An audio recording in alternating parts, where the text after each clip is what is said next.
business.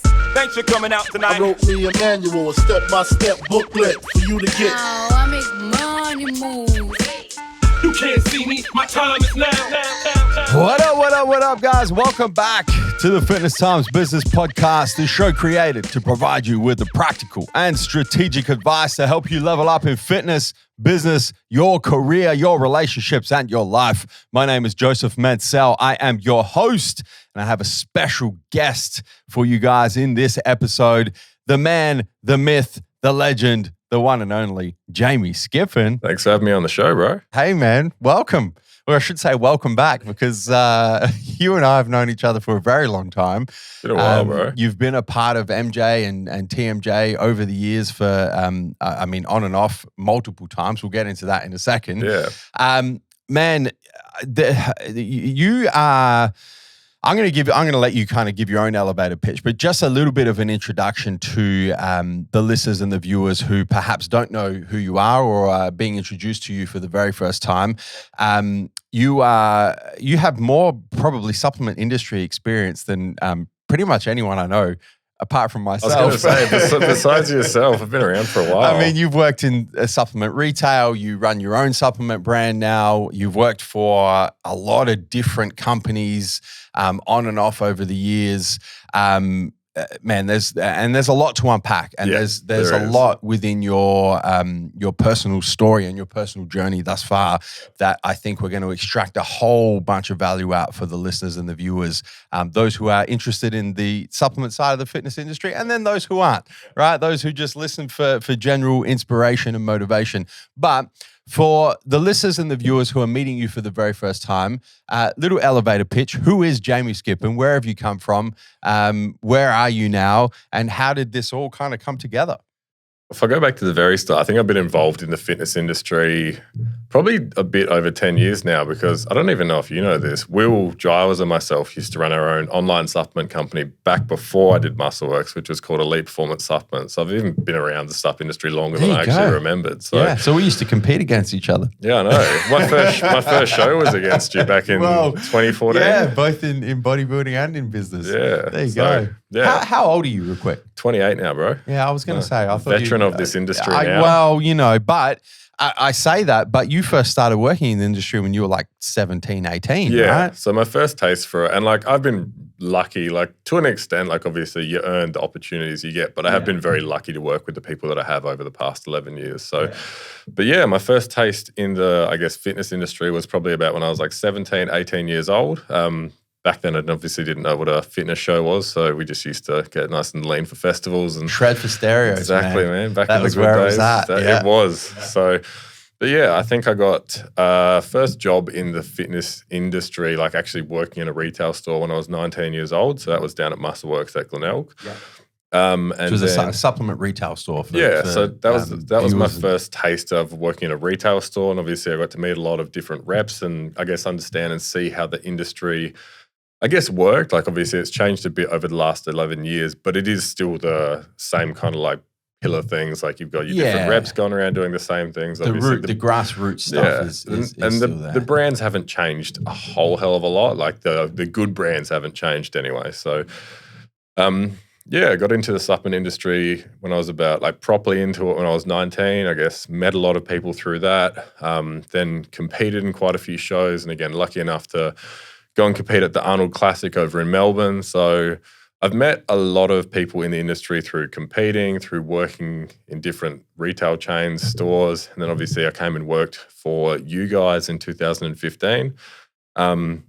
That same time, you and I went over and did the Amateur Olympia over in the Gold Coast together. So yeah, as a young 21-year-old, I got to do some pretty cool things, which I probably didn't really appreciate or realize at the time. But like there's not many 21-year-olds that get to travel to the Gold Coast, do an Amateur Olympia, do an Arnold Classic, like all in the same year, and meet all these like amazing professional athletes and people in the industry. So yeah, the first 3 years was pretty eventful, that's for sure. Yeah, you were definitely racking up the notches in your belt at a very young age. I was. Your correct me if I'm wrong, but your kind of introduction into the industry and really the competitive side of the sport came through Aussie Rules football, right? Yeah, so That's where you started through high school and whatnot, was coming up through Aussie Rules football. And you were one of the guys like myself, when the strength and conditioning piece comes along, when it's like, it's time to start building some muscle, getting a little bit stronger to perform better at the sport.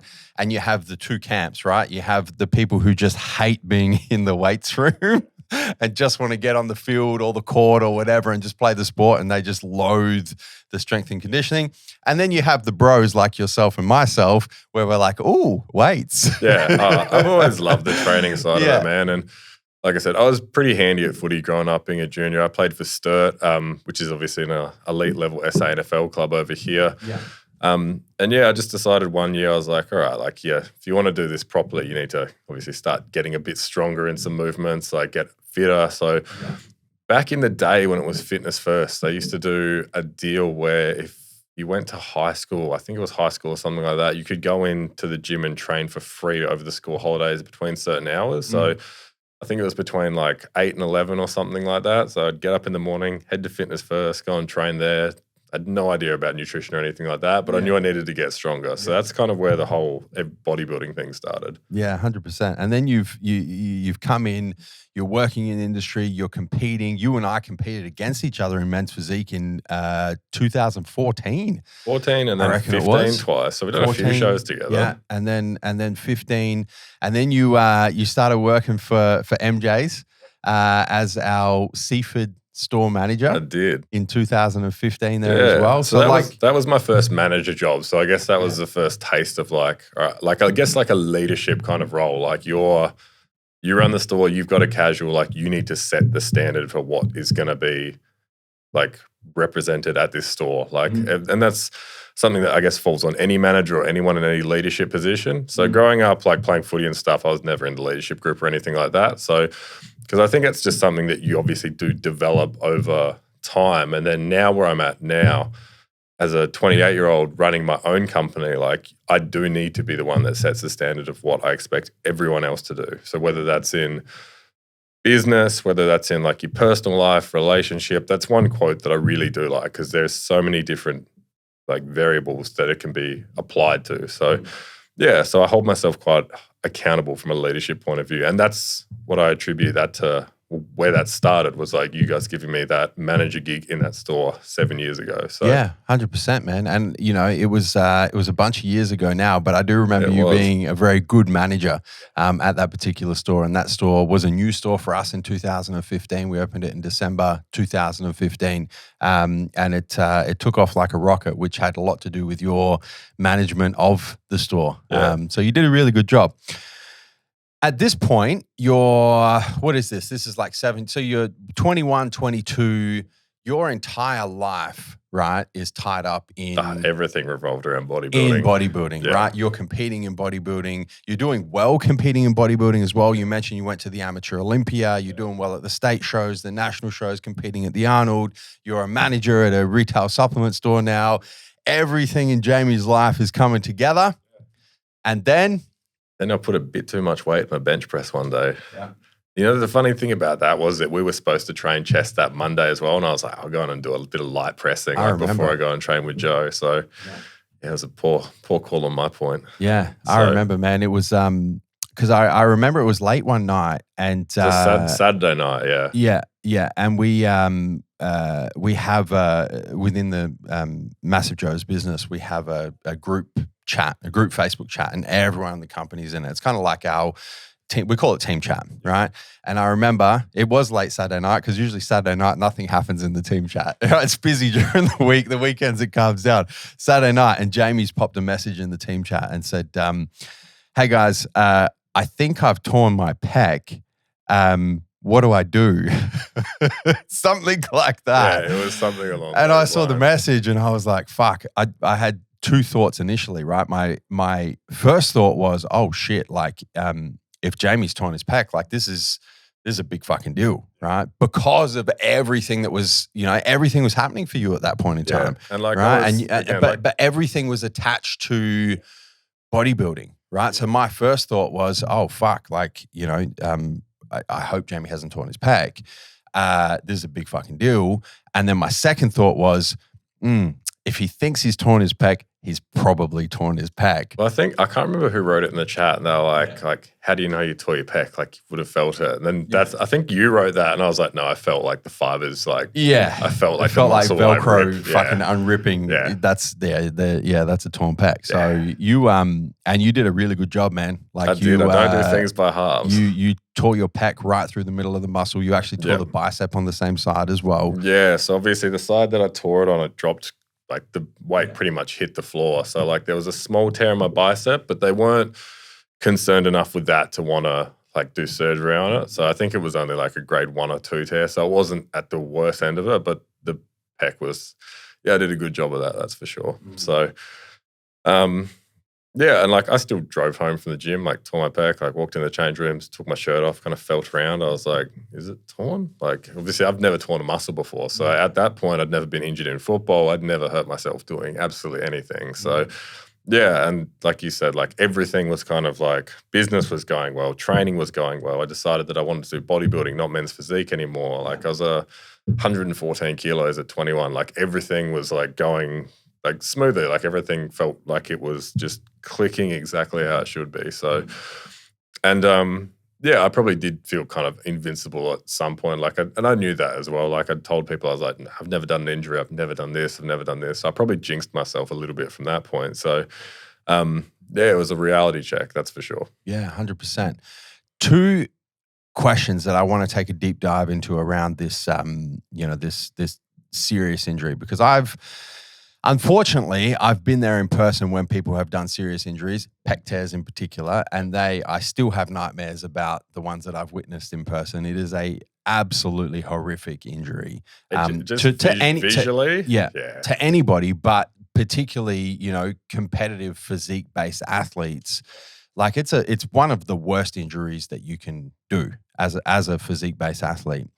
And I've also not personally witnessed, but I've seen a lot of people do these serious injuries, and they have a lot of difficulty coping with the fallout of it, especially when their identity is attached to the fitness lifestyle, right? Being able to train, being able to look a certain way, just living that lifestyle.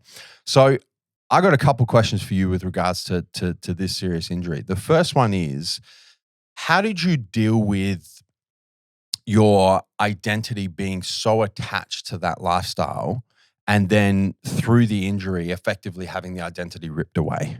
Yeah, well, I guess being young as well, you're obviously not as in tune with yourself as what you are when you're like the age that I'm at now. So, like as soon as it happened, it probably took me a little bit to process. It wasn't until I kind of woke up the next morning, like went into the doctors, had a scan. I was like, nah, hopefully it's just like a little tear, like it's nothing too major. And then went and got the scan done. I think you actually had to go and work at the seafood store for me for a few hours that day. So, find a better boss than that. Thanks, man. So, I went and got the scan done, and they kind of said there's a lot of bleeding and inflammation. They're like, but there's 2 pretty severe tears. Like, you've completely torn your pec. So, I was obviously trying to stay optimistic the next morning, went and got that done. And then from there, it was kind of like, all right, well, I've never done an injury before. So, what's the process next? Like, how do you even go about organizing a surgery? Like, who do I speak to about this kind of stuff? So I was lucky. Mum's partner is a doctor, so they kind of took care of all of that. And I think I got into surgery on like Wednesday. So I tore it on Saturday and then had a full reconstruction on the Wednesday. And then, like you said, from there, it was my whole life revolved around bodybuilding. Like there was nothing else that I was really focused on. Like it was wake up, go to work in the fitness industry, go home, go eat, then go to the gym, fitness industry, go home, eat, sleep, like fitness. There was no balance or nothing outside of that. Like that was the sole thing that I was focused on. So I guess after I had the surgery, you're obviously in a sling for 6 weeks, and like I felt sorry for myself for probably like a good like week or 2. I can remember coming into the old HQ and being moping around and having Mill come and have like a bit of a mum chat with me and say everything's going to be all right, like you're going to be fine. So, but again, at 21, your whole life revolves around bodybuilding. Like it was the end of the world for me. So 7 years later, I can kind of look at it as almost like a blessing, because I took so many positives away from a negative situation. So for 2 weeks, you can't do anything. Like I just had to go home, finish work, go home, sit there, watch TV, sling on, couldn't do a whole hell of a lot. So after the 2 weeks, I was allowed to start going back to the gym. So that was more for my mindset more than anything else. Like I knew me getting up and doing something would be better than me going home and just sitting on the couch doing absolutely fucking nothing. So as much as it sucked, I can remember going into that World Gym at Norwood, sitting there on the recumbent bike for like an hour, watching all you guys train, film. So you obviously feel like you're missing out on a lot because 2 weeks ago, I was in the best shape of my life, like all the potential and plans in the world. So 2 weeks later, sitting there with a sling on, couldn't do anything, sitting on a recumbent bike, watching everyone else train while I couldn't do anything. So, yeah, the first few weeks were really, really difficult. And I can remember thinking that as well. Like I'd be sitting there watching something, and I'd always look up and see everyone else who I'd normally be training with, training, and then you're obviously missing out on the sidelines with an injury. So, I think at about 4 weeks after I could start doing legs. So I kind of like, and that's always been my mindset. It's a what's next mindset. So you can't change what's happened. Like you can't go back in time and change what's happened. You can just control how you move forward with it. So that was my mindset at that point in time. So no matter how crappy and how bad that you feel, like you've got to just keep moving forward. Like it's going to get better. If you sit still, like you're going to sink and nothing positive is going to happen. So, yeah, I started training some light legs, and then obviously at 6 weeks out, the sling came off. And once the sling came off, it was uphill really, really quickly. So if you look at a rehab for any injury from like just a single goal orientated point of view, 6 months, that's a long time. And when I first did the injury, that's all that was in my mind. Like 6 months of no training, like 6 months of doing nothing before I can like actually start training properly again. And then once I went and saw my physio and obviously planned a few things out, I was like, okay, you get the sling off at 6 weeks out. You can start the rehab process at 12 weeks out. At 16 weeks out, you can start increasing stuff. So rather than look at it from like a 6 month point of view, I was like, all right, we'll focus on this first. And then once you've done this, you move on to the next small goal. Just keep ticking those boxes. And then before you know, you're going to be back training again. And that's exactly what happened. So, and I've kind of taken that, and I still do that in business or in prep or anything like that. If you look at the thing from a big picture point of view, like comp prep, like it's 20 weeks, it's a long time to like prep for.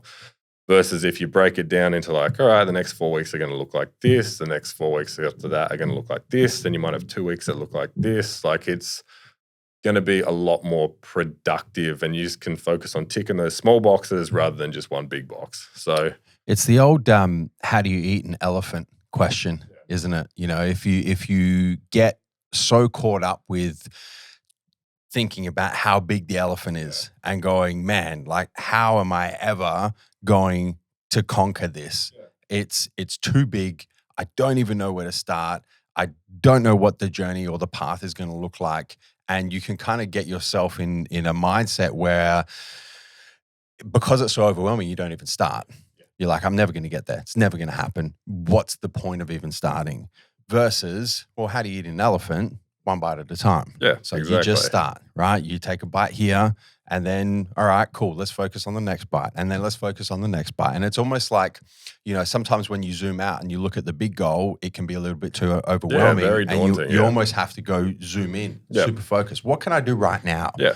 Right? What's the step after that? And then what's the step after that? And that was exactly it. It was, what can I do right now? Okay, once I've done that, okay, cool. What's next? What's next? And then before I knew it, I was back in the gym training in what seemed like absolutely no time at all. And like, because I'd, like I said, ticked off all those small goals, then 4 months went by super, super quickly. And like they gave me, I think, about 6 months before I'd start training properly again. And then I think I was back almost to the same weight in about 19 weeks or something like that. So, yeah, rather than looking at a big picture thing, like you tick off those small goals and you might recover quicker than what you actually think you're going to. So within about 5 months, I think I was pretty much back training, like I'd say probably at about 70 to 80% of the capacity that I was before. So it was quite a quick turnaround. So, but there was never any doubt in my mind. Like you said, a pec tear is obviously quite a severe injury.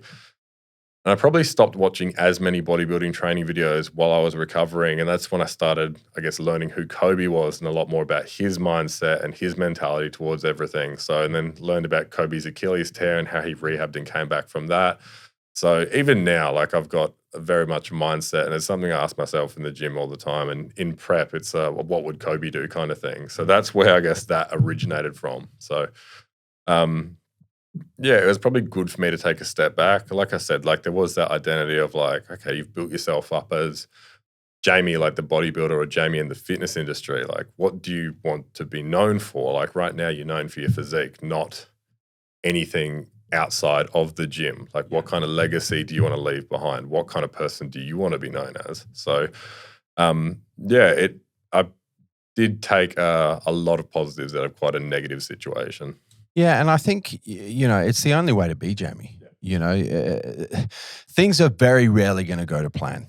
Almost never. In any area of your life, right? In fitness, you're going to come up against injuries like you did. You're going to come up against different areas of life that are going to pull your focus away, right? You might have a family, or you might have a business, or whatever it is. You're in your career, in your business, you're going to have really good periods, and then you're going to have really tough, really shit periods, right? Things are never going to go perfectly to plan. There's always going to be obstacles that present themselves, and you have to decide what you're going to do with the obstacle. Yeah, exactly. And I think so often, people kind of come up against setbacks and work themselves into such a negative state of mind where it's like, and I see this a lot with the serious injuries, is it's like, well, fucking, I'm just going to give up on everything. Yeah, well, it's a very like a why me kind of mindset. Yeah, like, victim mentality, man. Victim mentality. Whereas you can choose to perceive that obstacle as an opportunity to do something else. Yeah, well, right? If you treat it as another challenge, like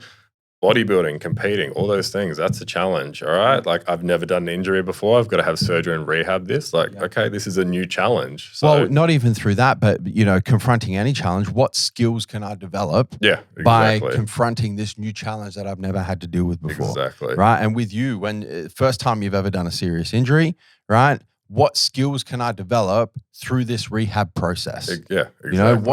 What other areas of life can I explore?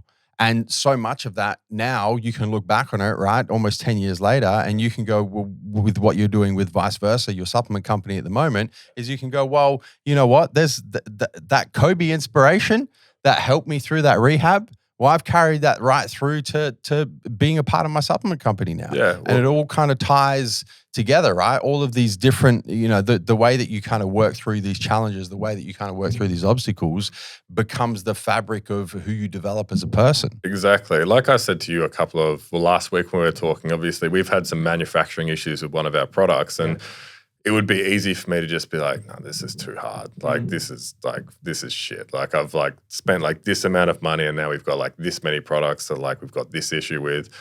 And that has not crossed my mind once. It's been like, okay, like what do we do from here? Like, what's next? Like, what do we like, okay, that's happened. Can't change that. Like, what am I going to do about it? To like move forward from there. So that exact mindset. And it wasn't until we had that chat last week that I was like, well, that's exactly what my mindset was like 7 or 8 years ago. And that's just translated into like my business, like 8 years. Obviously different situations, but it's the same kind of mindset. Like it's not that like, fuck, why did this happen to me mindset? It's like, okay, like that's happened. That sucks. What are we going to do moving forward kind of thing? You know how I think of it? I have this concept that I call success capacity, right? And in a nutshell, I believe that all of us have different levels of capacity to achieve different levels of success, right? And the way that you build your success capacity is to go through difficult shit, right? The more difficult the challenges, the more valuable the skills, the mindset, the grit, the determination, the perseverance that you're going to develop by confronting those challenges, that's actually going to build more capacity for you to experience greater levels of success 100%. on the flip side. Yeah, 100%. Right? And you see it all the time. The people who you look up to who are the most successful in all walks of life, if you dig into their story, you will often find that they went through some really heavy shit. Yeah, right? all of them, man. And they were able to get through it. And through confronting those challenges, they developed skills and they developed mindset that has helped them soar to high levels of success. 100%, man. It's like I was saying, if you're going through hell, keep going. Well, if you stop, you're stuck in hell. Yeah, right? exactly. If you keep going, you'll figure out a fucking way to get through it. Exactly, Right? man.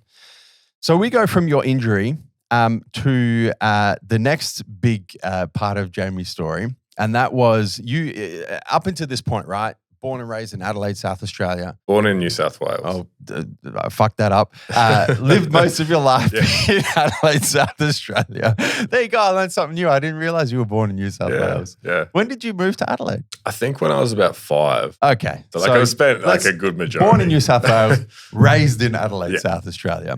Right? You'd lived your life, you family's here, you've developed friendships here, you've developed a career here. It's all happening here. Everything's here. Yeah. And you decide, you know what, I want to move.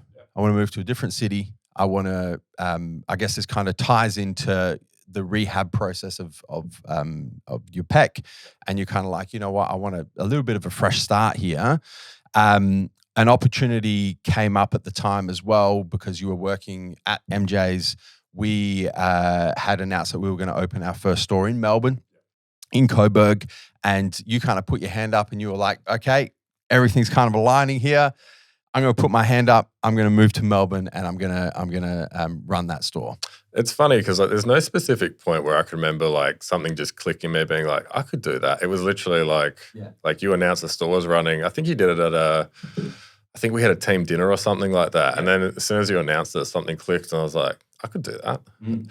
And now I don't know if that, and the funny thing is if I didn't tear that pec and go through that injury and like go through that challenge, I don't know if I would have been the same person if I didn't do that injury. So going through that challenge, like I'm not going to say that I enjoyed that rehab process, but again, it was something completely new. So then when you announced that we were opening a Melbourne store, it's like something clicked and I was like, that'd be a cool challenge. Mm-hmm. So I'm a very growth mindset person. I've always liked to challenge with things. And yeah, I remember approaching you about running the Melbourne store. And then I think you asked me if I had any friends or any family or anything over there. And I was like, nah, not really.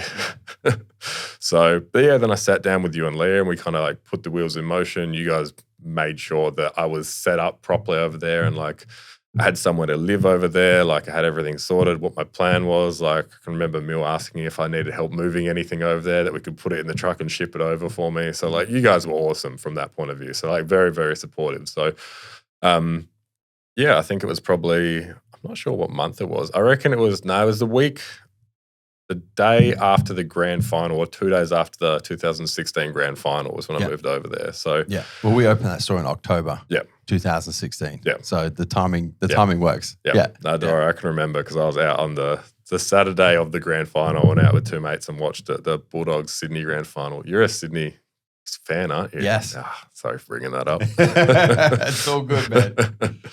But yeah, so and I'd never done more than like an hour drive or anything like that. So me driving 8 hours to Melbourne seemed like an eternity. I was like, oh, fuck that. I want to fly over there. Yeah. So, but yeah, packed up the car, packed everything into my car and then drove over on the Monday with my mum. Then she flew back and it probably wasn't until like, I remember like unpacking all my stuff. I didn't even unpack half my stuff, unpacked my stuff, ate and I was like, yeah, sick, got to get to the gym. Like went to Doherty's, trained.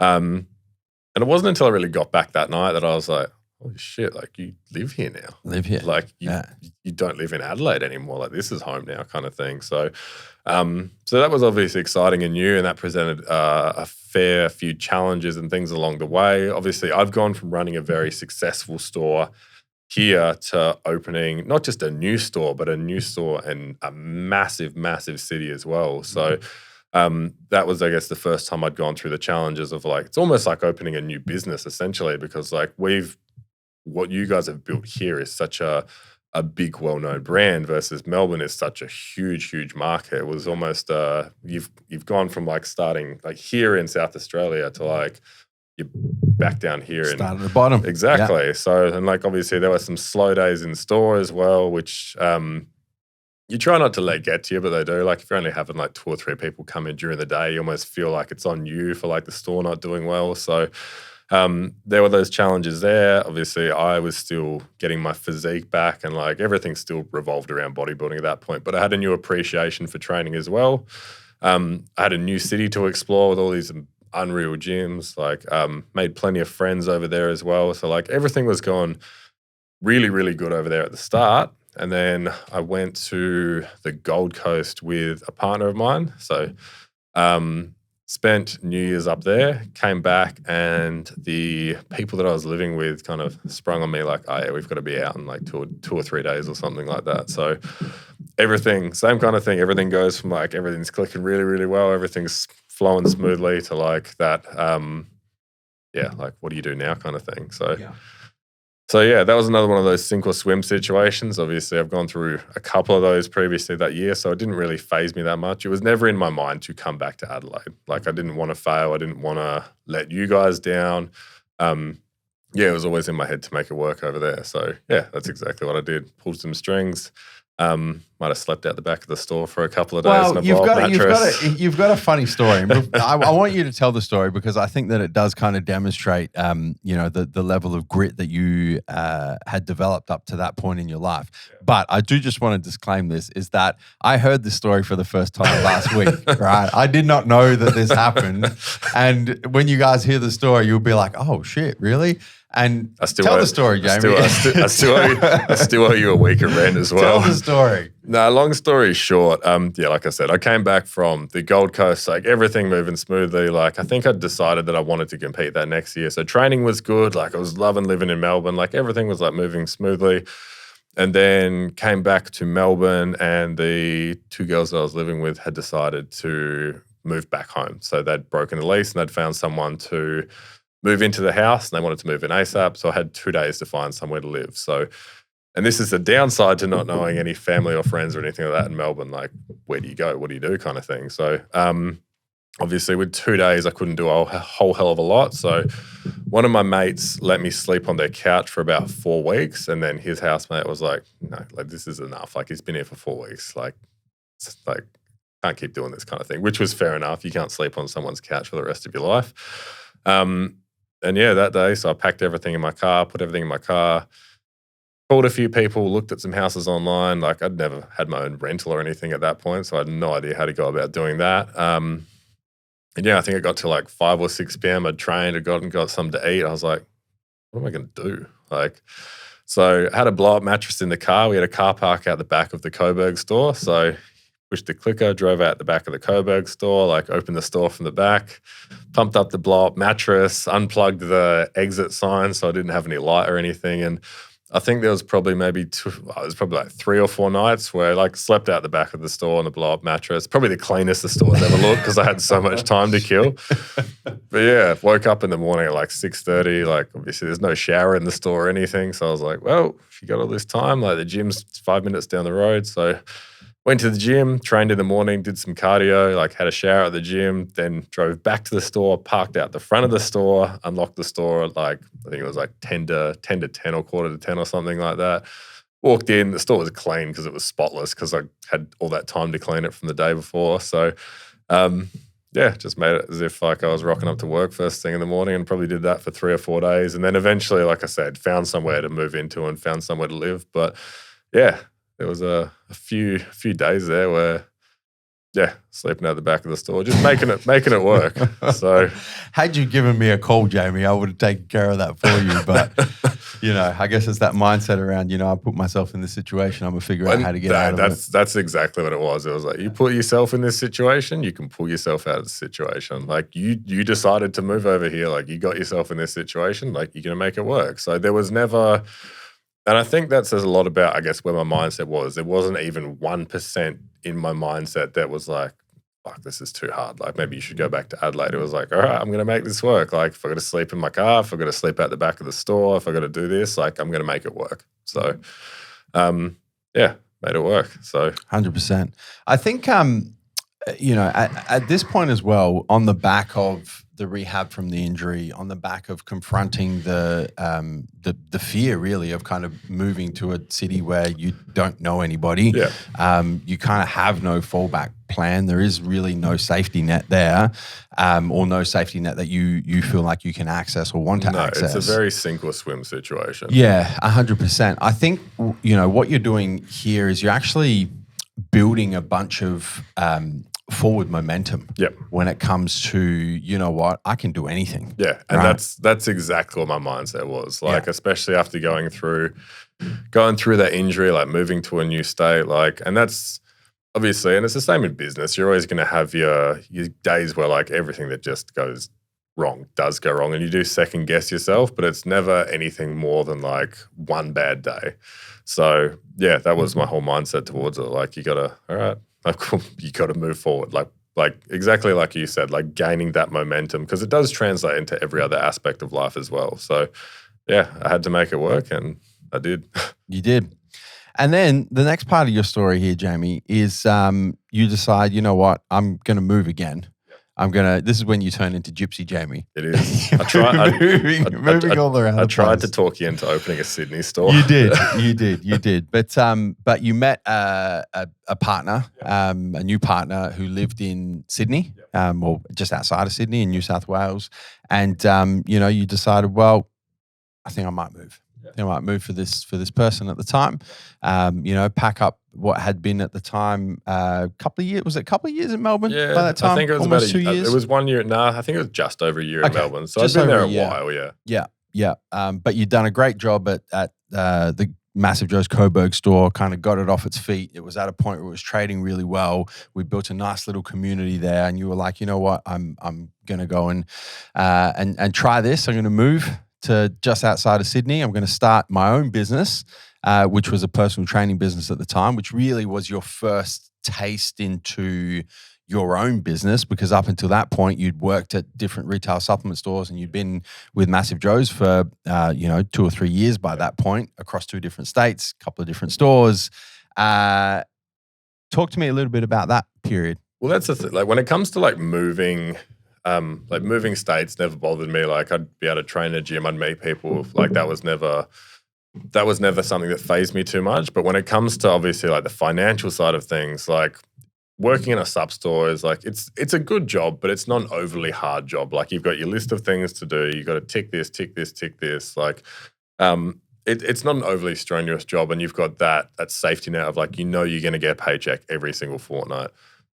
Now, I'd been qualified as a personal trainer for probably like 3.5 years at this point, and I hadn't really, I'd never gone and worked in a gym or anything like that. I'd trained clients, but I hadn't gone and committed to like fully running my own business or anything like that. So, like I said, I think that would primarily be because, again, that safety net. Like if I work in a supplement store, like I know what I'm going to get paid every fortnight. Like I know what I need to do. Whereas obviously running your own business, like the more you work, the more you get paid, but you don't have that paycheck coming in every week or every fortnight or every month or whatever it is. So it was something I'd kind of tossed up for a while moving to Sydney, and then just, again, one day pulled the trigger on it.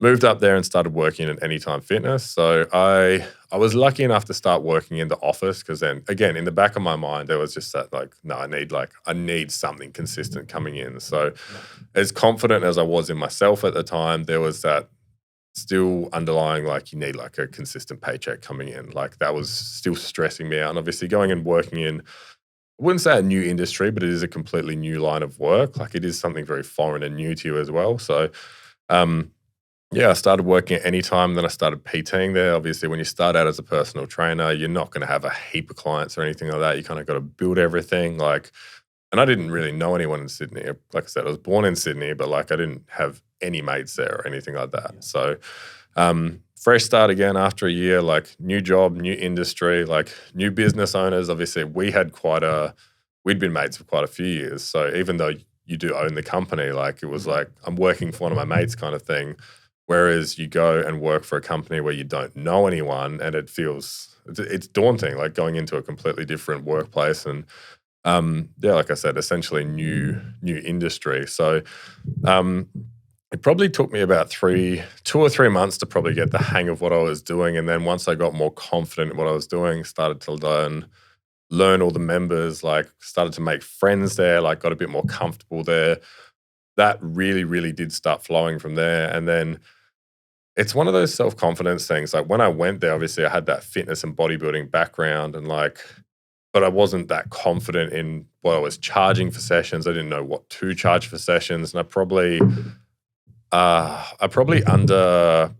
almost undersold myself for like all the knowledge and everything that I had. Like I had all these qualifications, but I was like, nah, if I charge this much, like I'm not worth like like an $80, $90 an hour session or anything like that kind of thing. And it was people around me that were like, man, with like the knowledge and everything that you've got, like and how you look, like you should be charging like this much for a session. I was like, really? Like you charge that much for a session kind of thing? So yeah, I probably wasn't as confident in my ability as what I thought I was. Like in the gym, like super confident in my ability. But then obviously when it came to training people and like, I guess, valuing the knowledge and everything that I had, that was something that was quite low at that point. So again, another opportunity for growth there as well. I learned a lot, started picking up a lot of clients. I really enjoyed helping people and educating people. So, and I'd see my clients come in week after week, and like it's a cool feeling when you see someone start with you, and then 4 weeks later they come in the gym with a smile on their face. They're looking forward to actually training. Even the days where you're not training them, you see them in the gym when they normally wouldn't have been. So it was a very fulfilling job, and I did really enjoy it. And like you said, that was my first taste of really running my own business, and I guess running my own business and having like a community there as well. So like I had my own little team of like athletes and people that were training with me, training for me. And I'd make sure I introduced them all to each other because I had a lot of them back to back. So like it was a really cool feeling, not just helping people, but like seeing people that I'd introduced to each other, like having a chat in the gym, like just really creating like almost that positive community kind of atmosphere in the gym. So that was really, really enjoyable. So 100%. And then from there, so bodybuilding had taken a backseat for the first time in my life from there. Because again, you're working for yourself. Like you want to make money, like you've got to, that's got to be your priority. Like your training can't be a priority. So yeah, for probably a good 6 months there, my priority was just building my business and gaining more clients and doing well at what I was doing. And then the IFBB announced that Classic Physique was going to be coming to Australia. So that got my attention very, very quickly.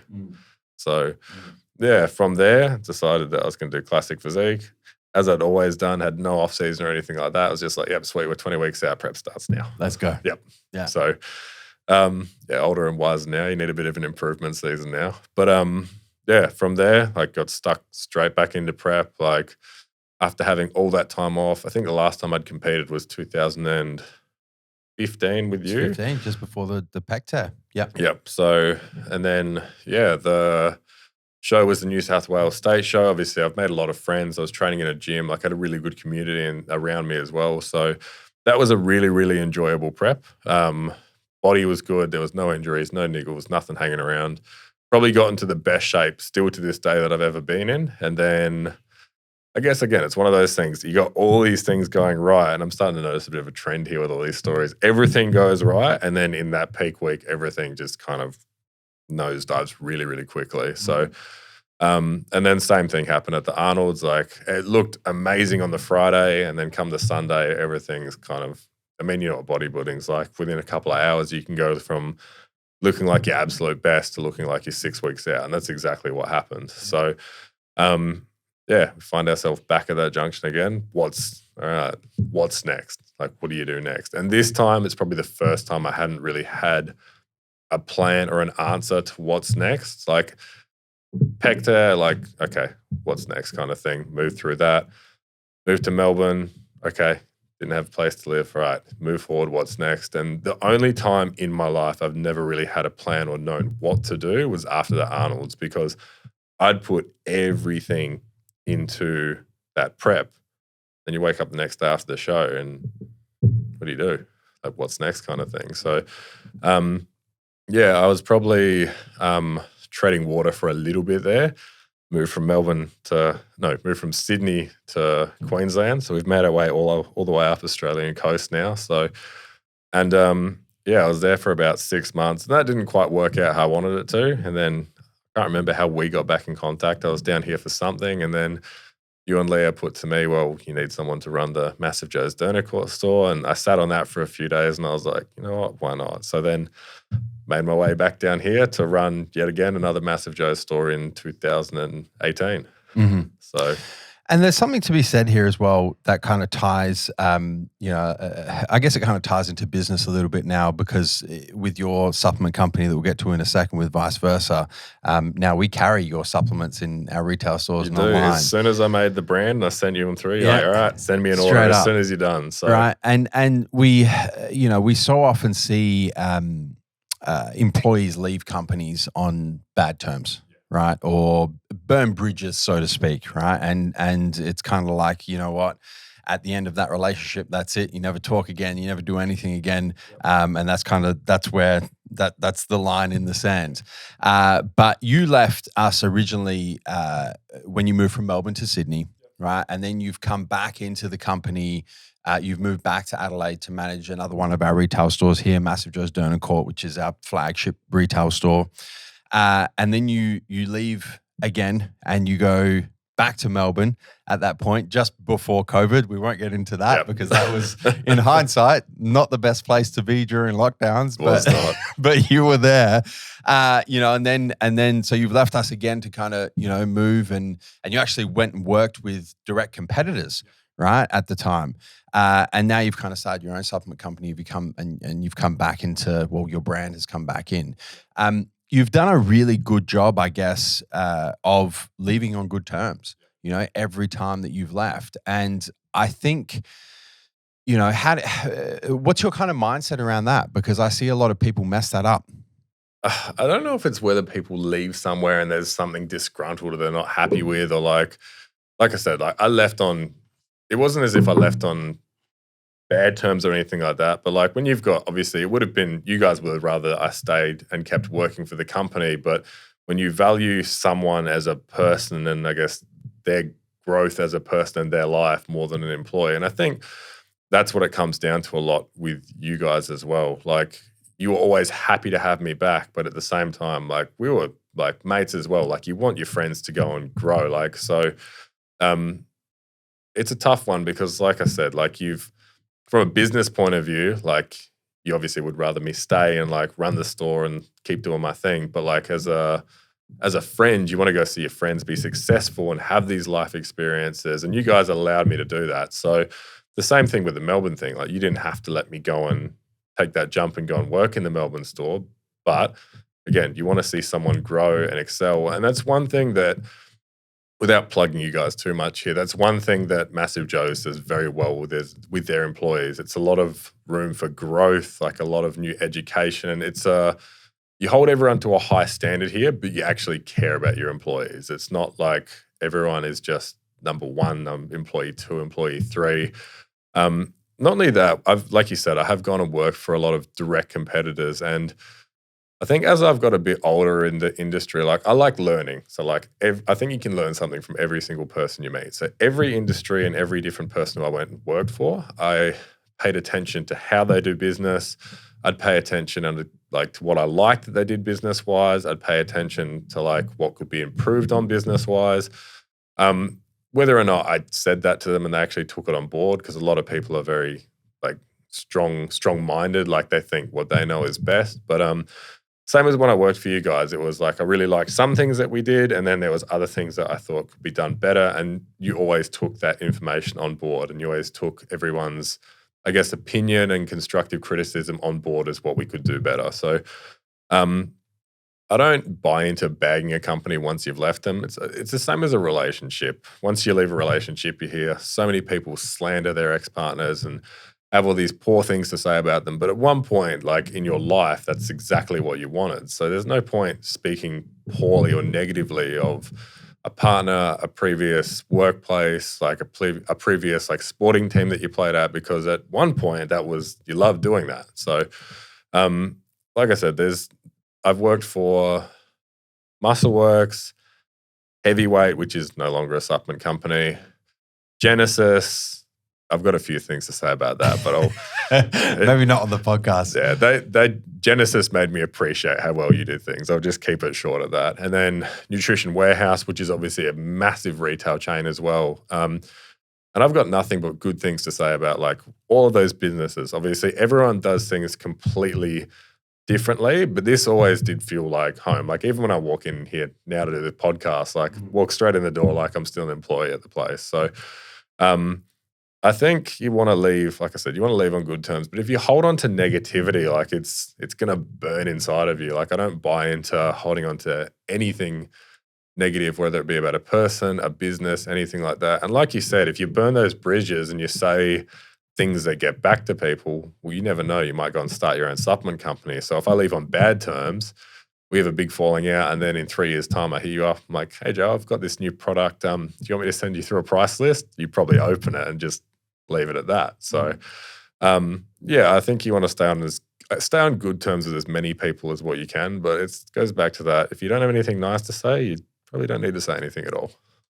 I want to talk a little bit about the supplement company, about vice versa, right? Because that's really kind of the next step, and really that's where your story's at to this point, right? Today, you, I made sure I wore the right shirt today. You got the right t-shirt on today.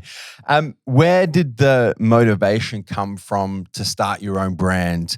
How did that kind of seed get planted? And then how do you kind of take the leap, really, the leap of faith to go, you know what, I think I can kind of do this. I've got the experience. I'm at a point where I can make this work, and I'm just going to do it and see what happens. Yeah. So I can pinpoint exactly where it all kind of started from. I just moved back from Melbourne to South Australia. Obviously, Melbourne went into that second lockdown. Everything was open here. That was a pretty easy decision for me to decide to come back to Adelaide.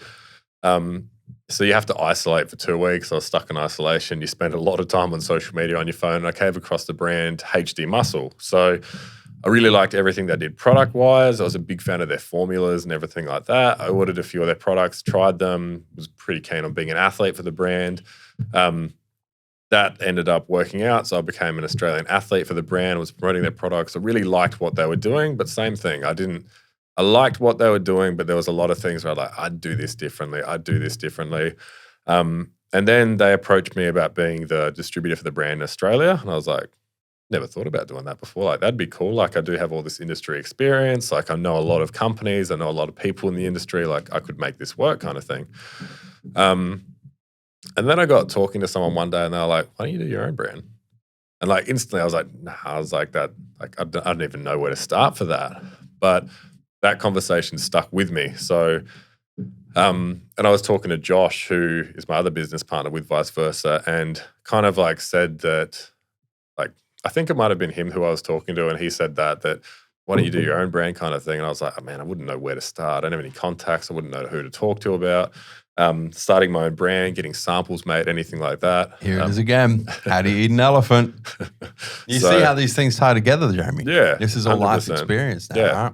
So how'd you do it? So Josh was very handy. So Josh had worked with Black Label Blending, which is a Queensland-based company, Queensland manufacturer. I think you guys do a bit of work with Black Label as well. So, super easy company to work for. I knew what I wanted from a formula point of view, so I'd come up with a few formulas which I sent over to them.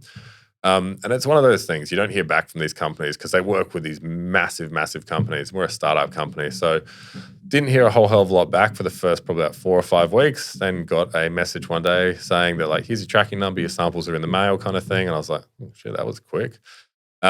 Samples got sent down to us, tried the products, really, really liked one of them, wanted to tweak one of the other ones. They sent us down samples again, done, approved. All right, send us over the invoice. I was like, shit, this is actually happening kind of thing. So then I was trying to come up with names for a brand.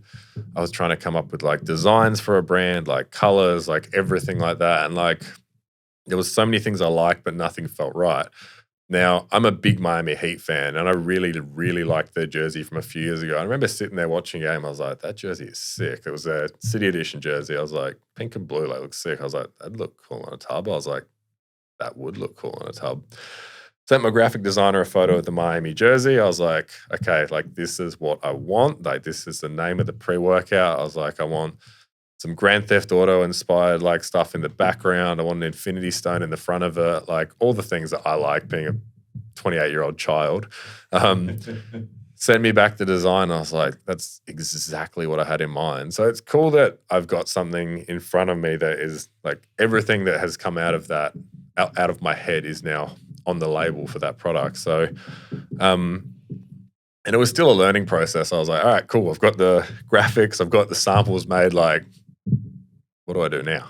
So, and Black Label was really good from that point of view. They kind of explained the process, how we do the labels. Like, it's a tedious process because you got to approve the samples. You got to get your tub size right. You've got to get your labels right. You've got to this went on for months and months and months and months. So, but then after a couple of months, we approved everything, got the invoice, paid the invoice, didn't hear anything back from them for, again, probably like 6 or 7 weeks. And then I think Josh tried to call me at like 5:30 in the morning or something like that. So I saw my phone ring and I was like, what does he want? Didn't answer.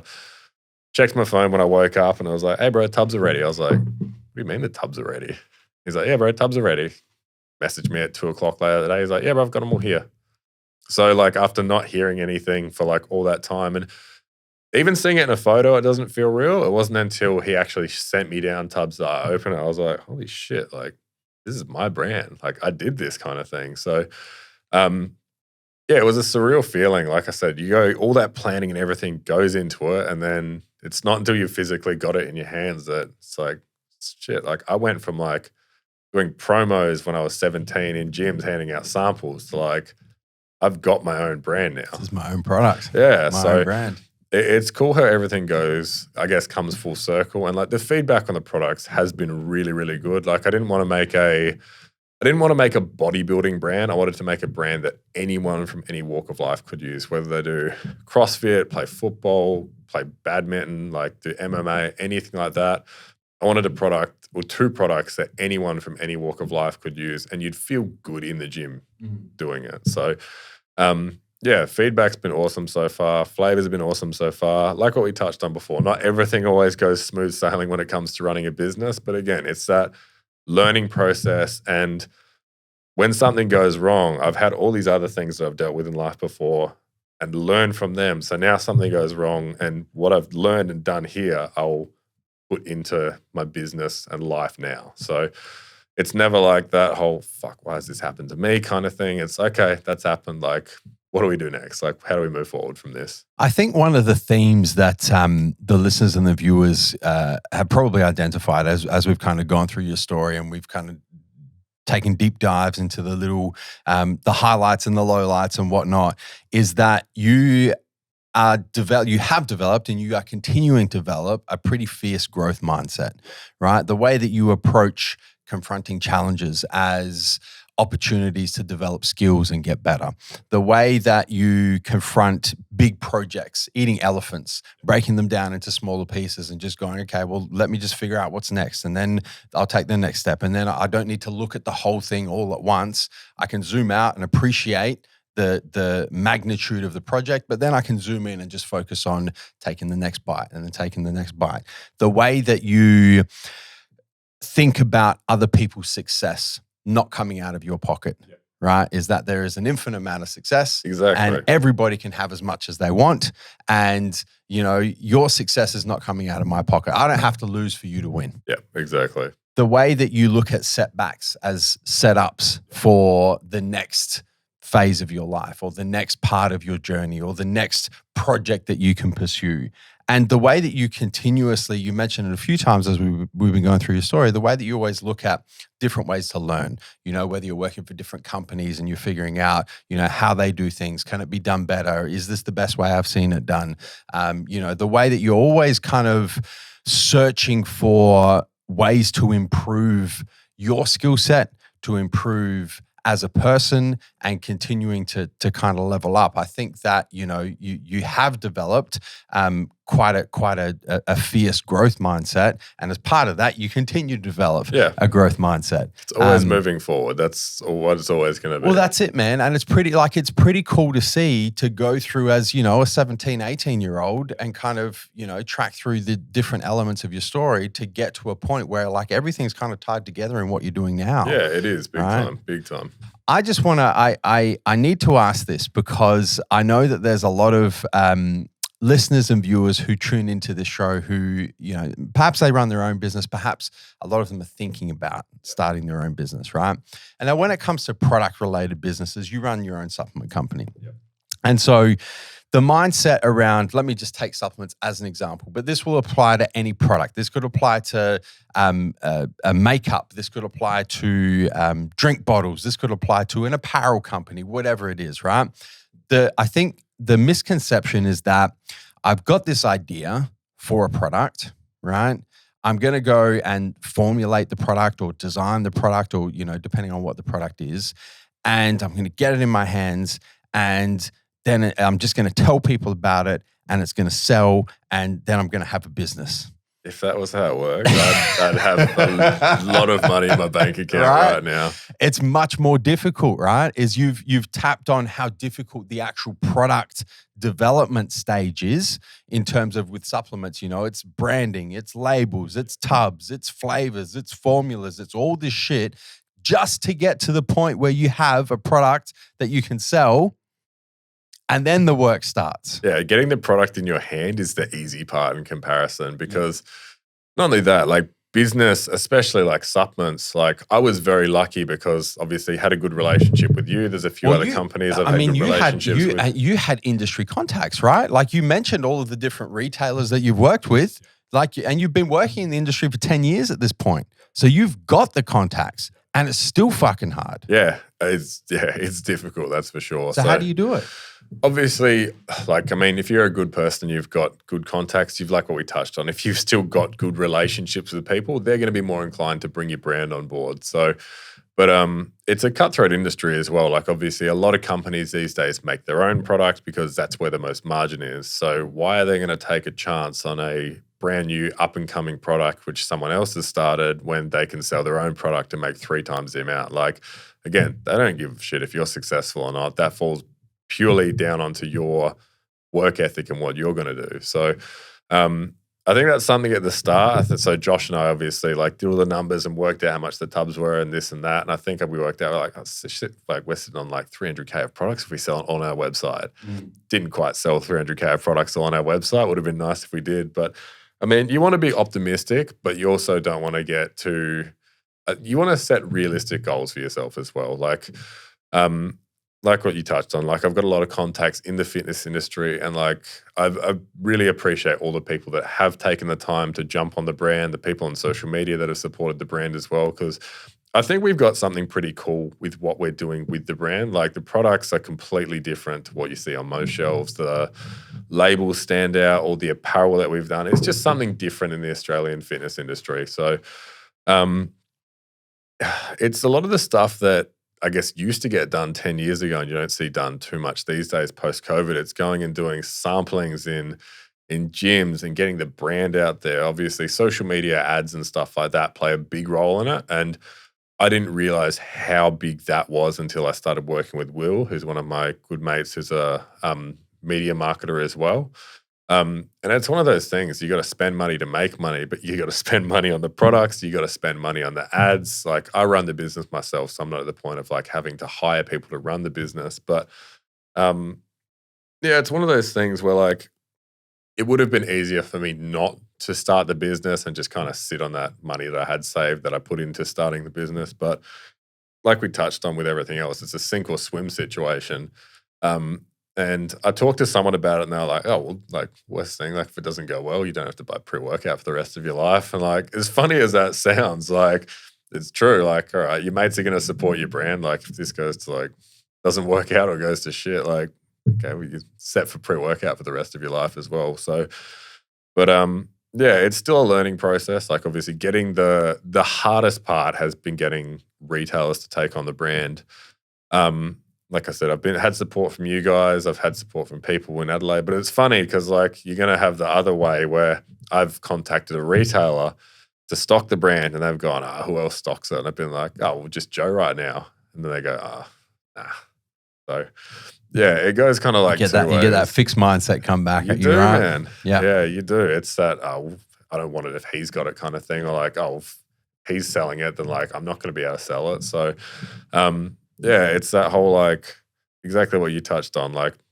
Your success is not coming out of my pocket. We can all win together. So I've still got friends who run their own supplement companies. I still post the products that you guys stock here. If someone makes a good product or if someone does something well, you got to give credit where it's due. So like we touched on last week, I still use a lot of the Primabolics products. I rate Will's range very, very highly. I still post them on my socials. He likes my products. He's put them on his socials before. That's the mindset that people should have. It shouldn't be all right, I'm in my bubble. my product is the only one that exists. I'm just going to post my stuff. You can have a growth mindset. If what you're doing is as good as you think it is, you're going to be successful regardless of whatever else is out there. So that is my mindset towards this whole business thing. And like I said, I've got good people on board with the brand. I've got good athletes promoting the brand. We've got a lot of cross-promoting athletes, obviously, who promote the TMJ apparel. And then I've got people that send people here to buy Vice as well. So if you've got, I guess, good people around you, like, and that's how it should be. If a friend starts a business, your friend should be supporting your brand and doing things without you having to give them out free stuff or promote it. So, yeah, as much as like I said, I've had like good people support the brand, I do have a lot of good people around me, which I guess I've built over this last like 6, 7, 8 years of like traveling around everywhere. So, yeah, the whole traveling and like moving to different states, like the ups and downs, meeting all these amazing people. Most of those people that I've met over that journey have supported the brand in one way or another. So when it comes down to it, be a good person. Like, I got 2 more questions for you, Jamie. The first question is, if you're listening right now and you're, feeling inspired or motivated by your story, right? By your really kind of started from the bottom. Yeah. Now we hear kind of story. Yeah. And you can appreciate the growth mindset, but you are self-aware enough to know that, you know what, I'm not there. Right. When I come up against challenges, I just want to crawl back into my shell. I think that other people's success is coming out of my pocket. I have, on a scale of growth mindset to fixed mindset, I am very much towards the fixed mindset. How do I start to develop a growth mindset? What advice would you give? like I said, like I was lucky when it came to like all those things that happened when I was young, obviously made me quite resilient and built quite a growth mindset towards things. But it's the same as that whole victim mentality of things. Like as soon as something bad happens, like it's an automatic, like something clicks and you go, why me kind of thing. So I think you've got to work on you've actually got to like take some time to work on your mindset. So a lot of the viewers, I don't know if know this or not. So I've grown up without a father. So I've grown up with like a single mother. So like I never really had anyone there to kind of explain, or like I never had anyone to kind of as a role model or anything like that. So through those 17, 18, 19, 20 years, like as I was learning about bodybuilding and started discovering people like Kobe, Phil Heath, like obviously these are guys who are elite at what they do, but you don't get to that level without a mindset a certain way. So something I've started doing a lot more lately has been reading a lot more books. So obviously Tim Grover's book, Relentless, and he's got another one called Winning, which is about that mindset, that Kobe, that Dwayne Wade, that Jordan, that winning kind of mindset. So if you feel like your mindset's stuck in a certain way, they're 2 books that I recommend anyone reading, regardless of whether you're thinking about starting a business, if it's competing for the first time, if it's going and trying a new sport or just trying something completely new and you do find yourself second guessing yourself. Start reading and even like I said, watch a few of those stories. Like with the internet these days, we've got access to so many things on the internet when it comes to those champions of like sporting. And like I use that as an example because that's what I'm into. So it might be if you're starting a business, you might go and listen to a Warren Buffett podcast or even something like this, someone like yourself who started the brand from like where it was in 2005 to where it is now. So it's hard to motivate yourself, especially when you have been stuck in such a certain way for a long period of time. Hearing other people's stories that you can relate to or that you can take little pieces from, like I said, myself, it was Kobe and Phil Heath that like I took little things from their mindsets and applied them to my life and applied them to how I thought and how I guess like how I've got this growth mindset now. I guess that's, in my opinion, that's a really, really good way of turning it around because like I said, if you're reading a book, nice and quiet, you can go through, read exactly what's in there. You got nothing else distracting you. You're going to take that information in properly. So, learn from someone who you look up to. So I'm not saying base exactly what you're doing off of how they do, but look at how they go about things, how they handle success, how they handle failure. Kobe, prime example. Like I think it was 2010 after they lost the championship. Chris Bosh tells a story how they were playing for the USA team. He rocked up, set his alarm. All right, set his alarm at 4:30 in the morning. I'm going to be first person there at practice. I'm going to practice before breakfast. Got down there and Kobe was already sitting there covered in sweat, had ice packs on his knees. And he was like, it took me a moment to like kind of like figure out what had happened. But he'd lost the championship like a week ago. And a week after that, he was already back working on his game, working at what he was doing there before everyone else. So even elite athletes are doing that kind of stuff, taking away motivation from other athletes. So there's so many things that you can pull, I guess, motivation. You can see how other people go about things in business, in training, in absolutely everything. So yeah, start reading and start watching someone that you look up to. Good advice. Last question. What piece of advice can you give somebody who's thinking about or is about to embark on starting their own business? I know it's a broad question. It is a broad question. Like I said, I didn't really know where to start, but like just start somewhere. Like it's me as like a PT, like I had no idea what I was doing. I had no idea about tax or anything like that. Like, but just start somewhere. Like most of the things that I've done, I've learned as I've gone, and that's like, for me, that's worked out. But ask questions, man. Like me younger, I was probably a bit stubborn, and like the whole Melbourne thing, like you said, like if I called you and asked you for help, like you would have helped me. But me being stubborn like I was, it was like, nah, I can do this on my own kind of thing. You've got so many people around you that you can learn from. And like I touched on the question before, the internet, there's so much access to stuff. You can ask questions, like surround yourself with good people who obviously you value their opinion. But like if you've got friends who own businesses, ask them questions. Like if you're like, it's as simple as like jumping online. Like even if you looked up like how to start a business, like you're better off spending like 30 minutes watching a YouTube video on how to start a business and just sitting there doing nothing about it. So be proactive, like start somewhere. Like even if it's little things, like you contact like a media marketing company or someone that helps build websites and set businesses up, and just ask questions. Like keep asking questions. So that's the only way you're gonna get an answer to something. You got to ask the question. So keep asking as many questions as you can. Take in as much information as you can as well. Like write as much stuff down. Like read as much as you can, and surround yourself with people that again are gonna pull you higher. It's that whole like the 5 people you surround yourself with. That's what you're gonna end up becoming like. So if you surround yourself with growth mindset people, positive people, like people that you want to build with, then you're going to either have to level up or you're going to have to find a new friendship group. So that's probably the best piece of advice I could give. Jamie, thank you, man. It's been good, man. It's been a good chat. Thank you for sharing, your story thus far, and for allowing us to kind of take deep dives into some of the more challenging periods of your life. I think that the listeners and the viewers will have taken a whole bunch of inspiration and motivation from it. So thank you very much. So good, man. It's been a hell of a ride so far. So well, you're still just getting started, man. I know. You know, it's still you've been through a lot, but it's still just the beginning of your journey. So I'm excited to see what the next chapter looks like for you. Too, man. See where we're at in the next 8 years. That's it. Guys, if you have enjoyed listening or watching this episode, if you've enjoyed listening to Jamie share his journey, the one thing that we ask in return is that you guys share the show.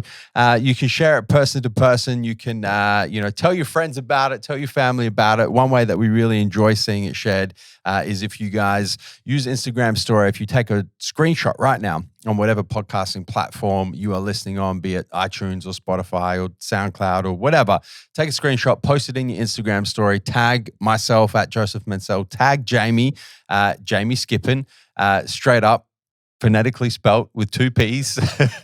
And Jamie and I will see those tags and we'll repost as many of them as we possibly can. We really love seeing you guys share the show in that fashion. Jamie, thank you so much. It's been a great chat. Yeah, man, it's been good. Thank you for giving up your time and telling your story. We got there eventually. We did. Guys, you could have been anywhere in the world right now, but you're here with us. We appreciate that. Until next time, catch you on the flip side. Thank you so much for tuning into this episode of the Fitness Times Business Podcast. We hope you enjoyed listening.